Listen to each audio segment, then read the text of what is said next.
कुछ लोग ऐसे होते हैं कि वो अपने से ज़्यादा ताकतवर, अपने से ज़्यादा शक्तिशाली, जैसे बॉस है या घर का मुखिया है, उनके साथ वो अच्छे से पेश आते हैं, उनके साथ थोड़ा दोस्ती का नाटक करते हैं और उनके साथ एक अच्छा व्यवहार रखेंगे, उनसे अच्छे से, उनके सामने अच्छे से पेश आएंगे, कोई चालाकी नहीं, कुछ नहीं, उनका वो सम्मान करते हैं। लेकिन जो अपने से छोटे हैं, उनसे जो छोटे स्तर पे हैं, उन लोगों को वो चालाकियाँ दिखाते हैं, उन्हें वो कब्जा में करके रखते हैं, उन्हें वो कंट्रोल करते हैं और हद से ज़्यादा उनको वो दबा के रखते हैं, उनके साथ वो जुल्म करते हैं, चालाकियाँ खेलते हैं। और जो अपने से ज़्यादा ताकतवर है, शक्तिशाली है, पावरफुल है, उसके आगे वो झुक के रहते हैं, दोस्ती का नाटक करते हैं, उनका सम्मान करते हैं। और वो हमेशा इस तरह से उनके साथ बनकर रहते हैं ताकि जो हमारा बॉस है, जो हमसे ज़्यादा शक्तिशाली है, पावरफुल है, वो कभी भी हमारी चालाकियों को समझ ना पाए, हमारे इरादों को समझ ना पाए। इस वजह से वो उनके साथ अच्छे से पेश आते हैं।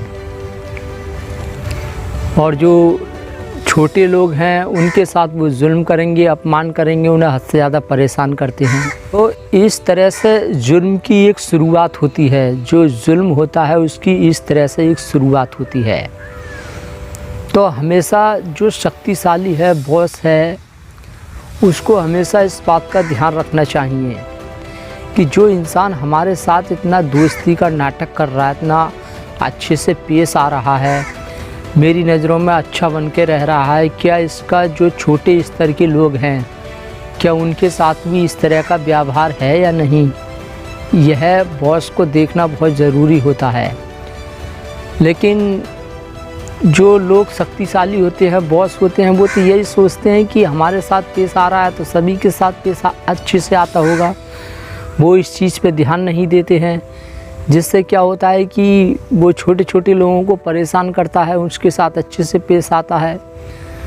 और कोई बात होती है तो सबसे पहले से ही बॉस को चढ़ाता है, अच्छे से समझा देता है, अच्छे से प्रयास करता है, उसकी 1000 गलतियों को गिना देता है, जिससे क्या होता है, बॉस को लगता है कि हाँ उसी की गलती है, जिससे वो कुछ ज़्यादा बोलता नहीं है। तो इस बात को हमें अच्छे से देखना चाहिए कि जो हमारे साथ इतने अच्छे से पेश आ रहा है, इतने अच्छे से दोस्ती का व्यवहार रख रहा है, क्या ये छोटे स्तर के लोग हैं, उनकी नज़रों में इसका व्यवहार कैसा है, उनके साथ किस तरह से पेश आता है, इसको ध्यान देना बहुत ही ज़रूरी होता है। लेकिन बॉस इस चीज़ पे ध्यान नहीं देता है, शक्तिशाली लोग इस चीज़ पे ध्यान नहीं देते हैं, तो ये जुल्म को बढ़ावा मिलता है, वो उनके साथ चालाकियाँ खेलते हैं।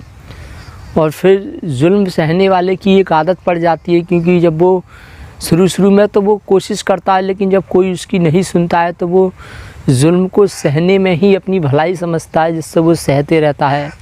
सहने से ये होता है कि जुल्म करने वाला और ज़्यादा चालाकियाँ दिखाने लगता है और ज़्यादा वो होशियार होता चला जाता है, और जुल्म सहने वाला धीरे धीरे उसकी ज़िंदगी बर्बाद होती चली जाती है।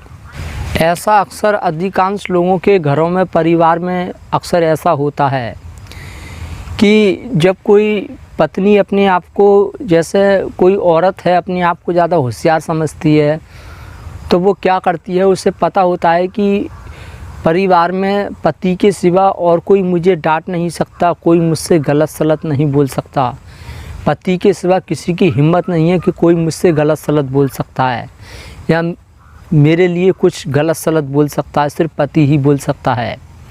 तो वो क्या करती हैं, पति की बहुत अच्छे से सेवा करती हैं, उनका ध्यान रखती हैं। वो जब परिवार में किसी से थोड़ी बहुत तू मैं हो जाती है तो अपने पति का हद से ज़्यादा पक्ष लेती हैं, उन्हें ऐसा दिखाती हैं कि हम तुम्हारे हैं, हम हमेशा तुम्हारे साथ खड़े हैं, ऐसा दिखाती हैं। इससे क्या होता है कि जो पति है उसकी सामने एक ऐसा पर्दा खड़ा कर देती हैं जिससे वो सच्चाई दिखाई नहीं देती है। जैसे कि पति बहुत सीधा साधा है तो उसके साथ तो वो तो कभी भी सच्चाई को जान नहीं पाएगा, वो तो उसको ऐसा लगेगा कि पत्नी मेरा पक्ष ले रही है, मुझे बहुत अच्छा समझ रही है, वो तो कभी भी सच्चाई को जान नहीं पाएगा। तो वो ऐसा एक पर्दा खड़ा कर देती हैं जिससे वो सच्चाई को कभी जान नहीं पाता है। जैसा फॉर एग्जाम्पल आपने श्रवण कुमार की कहानी सुनी होगी। वो उसकी पत्नी क्या करती थी, अपने पति को अच्छे से खीर खिलाती थी, अच्छे अच्छे सौदा उसे बनाकर खिलाती थी। और जो श्रवण कुमार के बूढ़े माँ बाप थे उनके लिए वो अलग खट्टी यानी खटाई, उन्हें कोई ऐसी उनके लिए कुछ अलग खिलाती थी और अपने पति के लिए कुछ अलग खिलाती थी और ख़ुद के लिए अच्छी चीज़ खाती थी और पति को खिलाती थी। और श्रवण कुमार के बूढ़े माँ बाप उनके लिए कुछ अलग चीज़ खिलाती थी। काफ़ी समय के बाद इस जो सच्चाई सामने आई, उस सच्चाई को देखकर श्रवण कुमार की हद से ज़्यादा होश उड़ गए थे। तो इसलिए जब तक श्रवण कुमार के समझ में सच्चाई आई थी तब तक बहुत देर हो चुकी थी। तो ऐसे ही किस्सा आज भी परिवारों में चल रहा है। और इसी तरह से हमारे देश पर 200 साल तक अंग्रेज़ों ने राज किया, देश को गुलाम बनाया, लोगों के साथ जुल्म किया। वो ऐसे ही किया था। शुरू में अंग्रेज़ आए थे, अंग्रेज़ों ने राजा महाराजाओं से दोस्ती की, उनके साथ दोस्ती का नाटक किया, अच्छे से उनके साथ पेश आए। फिर धीरे धीरे उनसे बहुत अच्छा व्यवहार करने लग गए थे। राजाओं को विश्वास हो गया, एक दोस्ती का नाटक करने लग गए। इससे क्या हुआ, धीरे धीरे छोटे छोटे लोगों पर उन्होंने कब्ज़ा किया। फिर छोटे छोटे लोगों पर कब्ज़ा करने के बाद फिर राजा महाराजाओं को बंदी बना लिया और उनको कब्ज़ा में कर लिया, उनको कंट्रोल कर लिया। इस तरह से देश गुलाम हो गया था। जो लोग जुल्म करते हैं उनको पता होता है पहले से ही कि मुझे कौन कंट्रोल कर सकता है, कौन मुझे हद से ज़्यादा झुका सकता है, कौन परेशान कर सकता है, दबा सकता है। तो वो उनके आगे झुक जाते हैं, उनके सामने छोटे बन के रहते हैं, दोस्त बन के रहते हैं, उनके हर काम करते हैं, उनकी हाँ मिलाते हैं।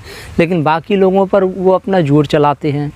ऐसा करने से क्या होता है कि जब बाकी लोग कंट्रोल में हो जाते हैं, बाकी लोगों को बस में कर लेते हैं, तो धीरे धीरे जिससे वो उसके आगे झुक रहे, धीरे धीरे उसको भी वो कंट्रोल कर लेते हैं।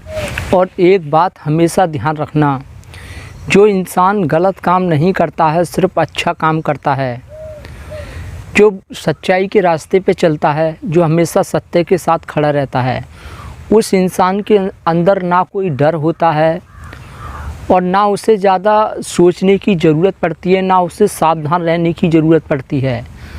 बस वो तो अपने अनुसार चला जाता है, जिसके कारण वो दूसरों की चालाकियों को समझ नहीं पाता है, दूसरों के होशियारी को नहीं समझ पाता है और वो ज़्यादा दिमाग नहीं लड़ाता है, ज़्यादा सोचता नहीं है, ज़्यादा अपना दिमाग यूज नहीं करता है। क्योंकि सच्चाई के रास्ते पे चलने के लिए तो कुछ करने की ज़रूरत है ही नहीं, अलर्ट रहने की कोई ज़रूरत नहीं है, सावधान रहने की कोई ज़रूरत नहीं है। तो इस वजह से होता ये है कि वो ज़्यादा अपने दिमाग पे ज़्यादा जोर नहीं देते हैं, वो ज़्यादा फालतू की चीज़ों पे ध्यान नहीं, क्योंकि उन्हें पता होता है मैं तो सही रास्ते पे चल रहा हूँ, कोई डर कुछ नहीं होता है। वो ज़्यादा ध्यान नहीं देते, ज़्यादा अलर्ट नहीं रहते हैं, सावधान नहीं रहते हैं। लेकिन इसके विपरीत जो इंसान गलत करता है, गलत रास्ते पे चलता है, किसी के साथ उसे पता होता है मैं जो भी कर रहा हूँ गलत कर रहा हूँ, तो वो उसके साथ क्या होता है, वो हर समय अलर्ट रहता है, वो हर समय सावधान रहता है। इससे क्या होता है कि उसके दिमाग में नए नए विचार आते हैं, उसकी जो सोचने समझने की क्षमता है वो और ज़्यादा बढ़ती चली जाती हैं, उसके अंदर नई से नई चालाकियाँ आती जाती हैं, जिसके कारण जुल्म करने वाला, गलत करने वाला, गलत रास्ते पे चलने वाला बहुत ज़्यादा चालाक होता चला जाता है। इतना चालाक हो जाता है कि उसको पकड़ना बहुत मुश्किल हो जाता है। उसकी चालाकियों को भांपना, उसकी चालाकियों को पकड़ना, भांपना बहुत मुश्किल हो जाता है, क्योंकि वो हर समय अलर्ट रहता है, उसे डर रहता है कि मैं जो कर रहा हूँ किसी ने पकड़ लिया तो मेरी जान आफत में आ जाएगी, मैं बहुत दिक्कत में आ जाऊँगा। तो इस वजह से क्या होता है कि वो हद से ज़्यादा हर समय अलर्ट रहता है, हर समय सावधान रहता है। इससे क्या होता है कि उसका दिमाग हर समय नई से नई चालाकियाँ एकदम से डेवलप होती हैं उसके अंदर, वो हद से ज़्यादा और ज़्यादा वो दुष्ट बनता चला जाता है।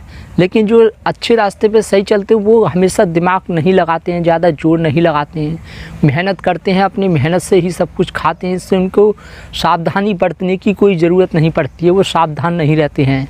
लेकिन दुष्ट लोग हद से ज़्यादा सावधान रहते हैं, इसके कारण सावधानी से ही वो आगे नया उनका रास्ता खुलता जाता है और ज़्यादा गलत करने के लिए। तो ये फ़र्क होता है। इस वजह से कभी कभी ऐसा होता है दुष्ट और पाखंडी लोग हद से ज़्यादा चालाक और होशियार इसलिए ही बन जाते हैं क्योंकि वो जो भी करते हैं उसके प्रति वो हर समय अलर्ट और सावधान रहते हैं। वो बहुत ही ज़्यादा अपने दिमाग को यूज करते हैं, सोचते हैं, हद से ज़्यादा अपने जो गलत कर रहे हैं वो काम फेल ना हो जाए उसके प्रति वो सतर्क रहते हैं। इस वजह से उनके दिमाग, उसको विचार, उसकी जो सोचने समझने की क्षमता है, चालाकियाँ हैं, वो और ज़्यादा विकसित होती चली जाती है। और आम आदमी ऐसे लोगों की चालाकियों को समझ नहीं पाते, पकड़ नहीं पाते हैं। ऐसा नहीं है, जो अच्छे लोग हैं, जो ऐसी स्थिति से गुज़र चुके हैं, जिन्होंने जुल्म को झेला है, लोगों हद से ज़्यादा परेशानियों को झेला है, वो ऐसी सिचुएशन से निकल चुका है, वो ही ऐसे लोगों को समझ सकता है, वो ही ऐसे लोगों को सज़ा दे सकता है। तो ऐसे ही जो शक्तिशाली लोग हैं, बॉस हैं, घर का मुखिया है, उन लोगों को भी इसी तरह से अलर्ट और सतर्क रहना चाहिए। किसी के साथ ज़रा सा भी गलत होता है, किसी के साथ जुल्म होता है तो उसको हल्के में नहीं लेना चाहिए, उसकी छानबीन करना चाहिए। और जो इंसान अनजाने में गलती करता है वो तो गलती होती है, उसको माफ़ कर देना चाहिए। लेकिन जानते हुए गलत कर रहा है तो वो गलती नहीं है, वो एक जुल्म होता है और इरादा होता है। और ऐसे लोगों को कभी माफ़ नहीं करना चाहिए, सज़ा देना बहुत ही उचित होता है। तो ऐसे लोगों को हमेशा ध्यान में रखना चाहिए।